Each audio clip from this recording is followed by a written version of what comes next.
ई आकाशवाणी गोरखपुर है। अब रउआ सभे सुकीर्ति अस्थाना से समाचार सुनिए। देश कोविड टीकाकरण अभियान में 100 करोड़ से बेसी टीका लगावे का लक्ष्य हासिल कई के इतिहास रच दिया ले हाउ। ये महत्वपूर्ण कार्य में योगदान करे वाले चिकित्सक, नर्स और स्वास्थ्य कर्मियन का आकाशवाणी अभिनंदन करत हाउ। एक सतही हम आप सबके सतर्को कईल चाहत हई कि कोविड अभियान खत्म नहीं खे भइल। आप सबसे अपील हाउ कि जितना जल्दी हो सके दोनों टीका लगवाई और लोगनों के टीका लगवावे बदे प्रेरित करी। त्योहारन के समय रउआ सभे 3 आसान उपाय का पालन जरूर करें। मास्क लगाई, 2 गज का सुरक्षित दूरी बना के रखें, हाथ और मुंह साफ रखें। कोविड संबंधी कौनो जानकारी और मार्गदर्शन बदे राष्ट्रीय हेल्पलाइन नंबर 011-239-7804 और 1075 पर संपर्क करें। और अब समाचार।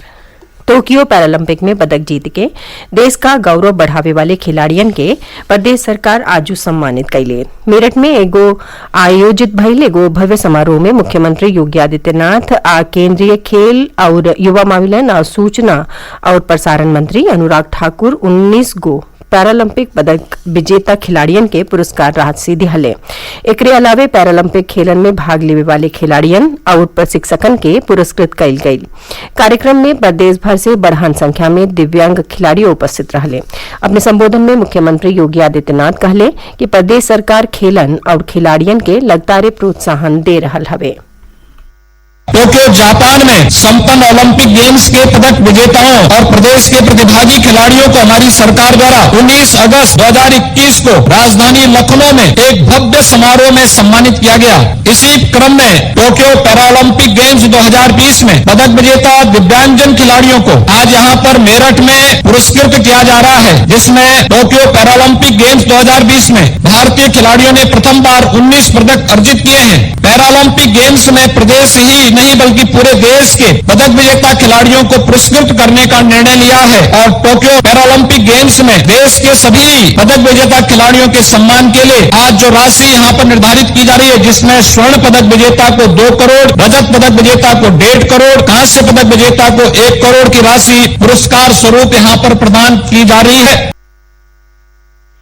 देवी अन्नपूर्णा का कनाडा से मिलल मूर्ति आज प्रदेश सरकार के सौंप दिहल गई। ये मूर्ति के बनारस का काशी विश्वनाथ मंदिर में स्थापित और प्राण प्रतिष्ठित कल जाये। ये से पहले पूर्व केंद्रीय संस्कृति मंत्री जी किशन रेड्डी और केंद्रीय मंत्री धर्मेंद्र प्रधान और हरदीप पुरी नई दिल्ली का राष्ट्रीय आधुनिक कला दीर्घा में अन्नपूर्णा देवी के मूर्ति का पूजा अर्चना कैले। देश में राष्ट्रव्यापी टीकाकरण अभियान के अंतर्गत अब ले 110 करोड़ 23 लाख से बेसी कोविड रोधी टीका लगावल जा चुकल है। केंद्रीय स्वास्थ्य मंत्रालय कहले हवे कि काल ही 52,69,000 से बेसी टीका लगावल गई। प्रदेशों में कोविड टीकाकरण का कार्य तेजी से चल रहा बा। अब ले 13 करोड़ 70 लाख से बेसी टीका लगावल जा चुकल है। इनमें से 10 करोड़ 6 लाख से बेसी लोगन के टीका का पहला डोज और 3 करोड़ 63 लाख से बेसी लोगन के टीका का दोनों डोज दिहल जा चुकल है।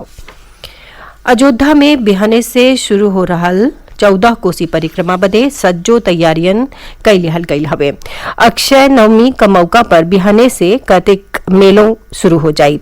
जिला प्रशासन मेला में श्रद्धालुअन का सुविधा बदे सज्जो इंतजाम कैले हवे। एकरे साथ ही परिक्रमा के रस्तों पर सुरक्षा का कड़ेर बंदोबस्त कैल गई हवे। जिला अधिकारी नीतीश कुमार बतौले हवे कि 14 कोसी परिक्रमा क्षेत्र में पुरहर संख्या में सुरक्षा बलन के तैनात कैल गई हवे। एकरे अलावे पूरा मेला क्षेत्र का सीसीटीवी कैमरन से निगरानी कैल जाई।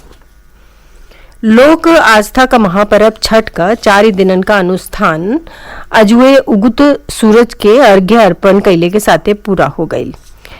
अर्घ्य अर्पण कैले के बाद छठ व्रतियन का 36 घंटा का निर्जला व्रत का समापन भइल। गोरखपुर, बनारस, अयोध्या सहित सज्जो पूरबी उत्तर प्रदेश में छठ महापर्व धार्मिक श्रद्धा और उत्साह के साथ मनावल गई।